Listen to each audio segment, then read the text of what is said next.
Ryan.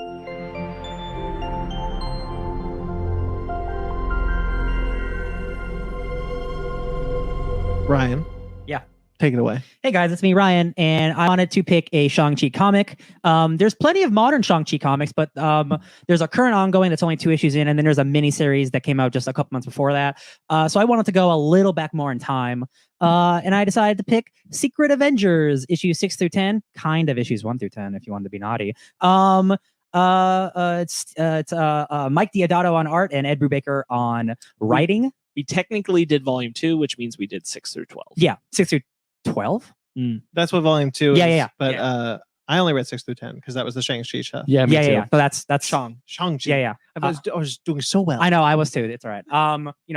Years of doing it. Yeah. So rereading this, I don't think it's like the greatest comic ever, but I think it's really fun.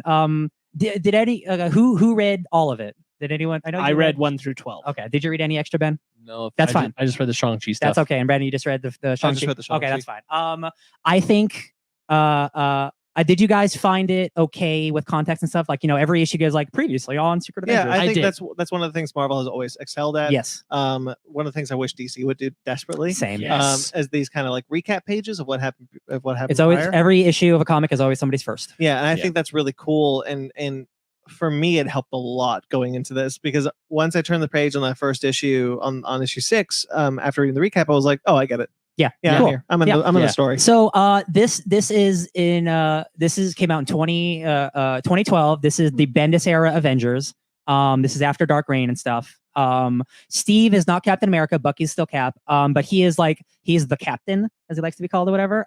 He's the commander. The commander. Thank you. That's even better actually. And he has his team of basically like almost like an X-Force, like a secret ops of Avengers. He's got like Moon Knight and Valkyrie. He's becoming more and more like Nick Fury. Yes, and that's honestly one of my favorite things about this book, because this era of Steve Rogers, he's much more espionage Nick Fury.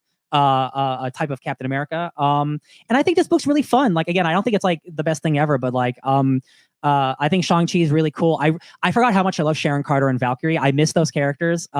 They're very different than they are now, both in the MCU and the comics. But yeah, what do you guys think about this little story? Marc, since you read the most, why don't you go first? I think issues 1 through 5 are all right. I don't think they're very like door busting great. Yeah. I definitely enjoyed like the back half 6 through 12 much more. I'll be honest, like some of my favorite stuff was honestly in issues 11 and 12, which is a 2-parter exploring what happened to John Steele, which is the original Super Soldier, using Hank's technology to go back into a memory. Yes. And see when they got separated, what happened to him, which I thought was pretty cool. John Steele, for those who don't know, is an old school, like old character that just like Ed Bubaker did with Bucky Barnes, repurposed into like, oh, America's actual first super soldier, and maybe he fought in the Civil War. He's really crazy. But otherwise, like I think there's some good stuff in the Shang-Chi story. I like the art overall. It's very weird to read Hank now with Krakoa so present on my mind. Yeah, and, like, this is almost to this era of Hank, and I'm like, yeah, man. But you kind of suck, man. Oh yeah, definitely. Like reading Hank McCoy. Like I think if Steve knew you the way we know you right now, I don't think Steve put you on this team, man. It was definitely a trip. It was like, oh, that's right. Beast wasn't always an asshole. Yeah, they're both part of the Illuminati, and Beast betrays Steve in Hickman's Avengers. There's this part. I don't think you guys really hates Beast. I don't think you guys got to it because it's in the last issues. But there's a part where John Steele takes one of the lab assistants and holds a scalpel to him. And he's like, I'm going to kill them all, Rogers, if you don't stop messing with my mind. And Hank's like, little do you know, all of my assistants are LMDs. And then like one of his assistants is in the panel and he's like, what? And Steele's like, damn it, and tosses him aside.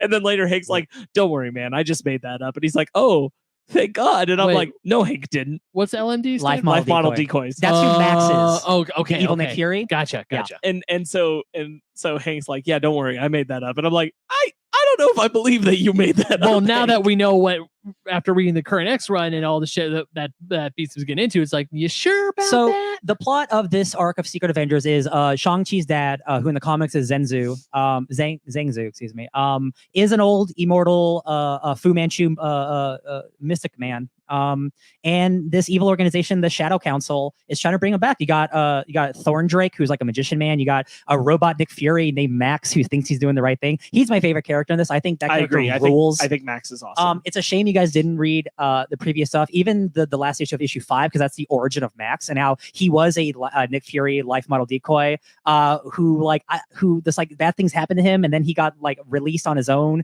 and just became this person. I really like that concept. So he was supposed to be killed, and Thorndrake stole him. Okay, yeah. And he offered him a deal with the Shadow Council because he's like, this isn't the way your life should be, and you know that. And so like he's kind of bought into like this whole lie of him not being destined for the life that Fury has had and what he's supposed to be. And so it's cool. I did think that was the best part. I think that where this suffers for me is that Thorndrake is like the overarching villain for this Brubaker arc, because they obviously don't bust him here. He starts in issues 1 through 5. Yeah. There's just not enough done with him for me to feel anything particularly about him, and there's not enough done with Shang-Chi's dad for me to feel particularly anything about him either, I'll say. Mm-hmm. The villains I care about are Max and Steel. Yeah. And so that's where I'm like, it's cool that Shang-Chi's here, but like I'm not super caring about like his involvement with his dad. Yeah, I felt the same way, because as I was reading this, I was like, okay, here's Shang-Chi's dad. He's just like, oh, I'm trying to get back to being alive again, because he's like a half rotted zombie. And totally gross, but it looks like the Mummy. Yeah, but also you got Thorndrake or whatever the frack his name is, and he's just like, I'm an evil business dude. I really liked reading the banter between John Steele and Max. Yeah, same here. And I had more fun with that, as well as the Green Mist of Death. Prince of Orphans. Yeah, Prince of Orphans. Thank you. I think he's a great character. That dude's another like old school cool dude. That dude rules. Yeah, so he's part of like the flashback mission, because it's also like a night that he was out there with them. It's good. Yeah, like all the stuff with them, I was really, really enjoying. And then when Shang-Chi was on page, I was like, hey, Shang-Chi is cool.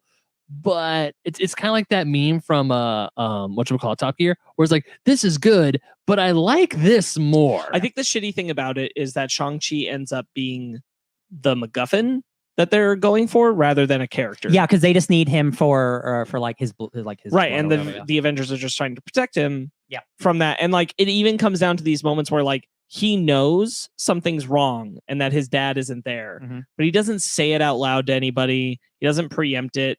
And so he just gets taken. It's just like one of those, wait a minute. And then he tries it out. He's like, oh shit. Yeah, I agree. I think this is a pretty fine book. There is some stuff. I do think most of the action's really good. Mike Deodato is a very hit or miss artist for me. But I think he's hitting here. The art hit well for me as well. The stuff again that like you brought up earlier, Sparks, is like Captain America saying like, I'm not Captain America anymore. But like this dude who works for the Shadow Council, he's like, you're not gonna torture me. You're Captain America. And he's like, but then Black Widow and Agent 13 are there, and he's like, but my friend Agent 13, we've got no qualms with torture, baby. And I'm like, that's sick. And like Steve Rogers is again, he's in his like he's in his fury. He's in his fury mode. And it's just an era I really like. I love Shang training with Captain America and kicking Cap's ass. I think that's great. Moon Knight shows up and just rules no matter where he shows up. He's a secret agent in this thing, and he kind of is missing the whole time until you realize he's one of the dudes on the inside. Just fun stuff. Yeah. I like how when Moon Knight is made, he just takes off immediately back yeah. into his he's costume. just like, under it, he's just always had his Moon Knight, the big cowl. The big cowl. He don't give a shit. Yeah, I love it. The second Max is like, what'd you do? He's like, I didn't do anything. He's like, bullshit. I saw you. He's like, okay, I'm compromised. Help me out.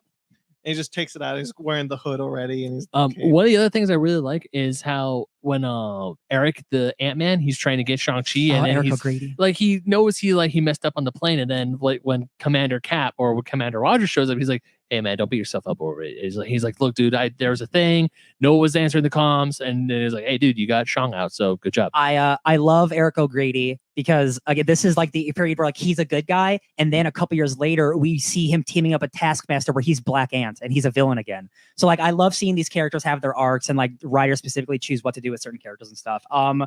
I think there's one cute little panel of all the characters fighting, and it's like, and Ant-Man's like, got your back, MK, and I have yours, Ant-Man. Like, hey, teamwork, who knew? And it's just like a very like ooh-rah, like, wow, this is hella cheesy, but I really like it. I don't think it's like it's not the best book, but like it's a good action time. Real quickly, Downright Nerdy podcast is in the chat. Late tonight.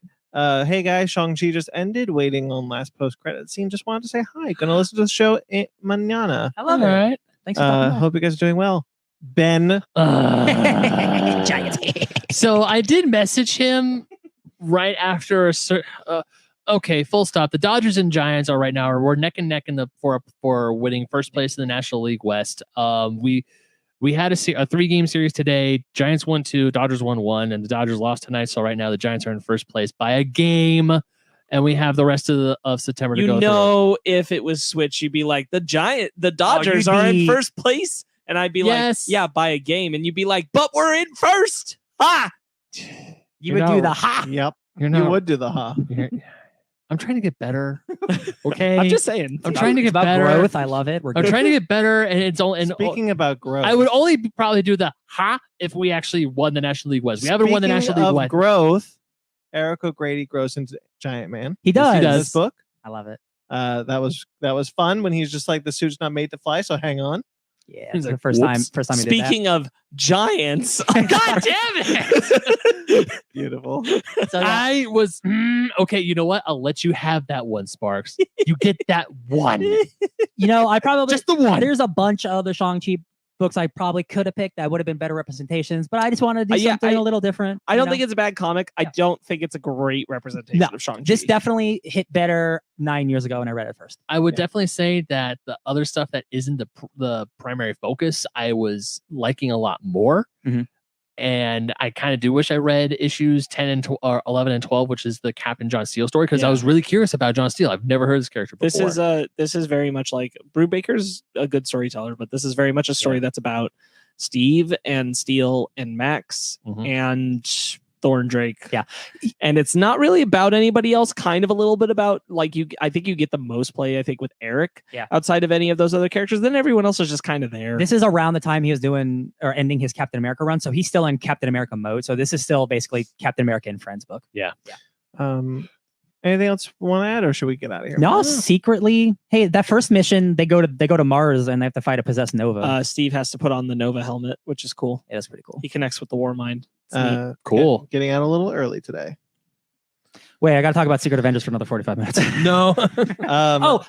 Secret Avengers is actually, this is a book that continued to be, I think it got only better and better. I think Remender took over this book and made it infinitely better after Brubaker. Brubaker's a really, really, he's one of my favorite writers, but his independent stuff is infinitely better than his superhero stuff. Brubaker is actually one of the only people who have a bad X-Men run.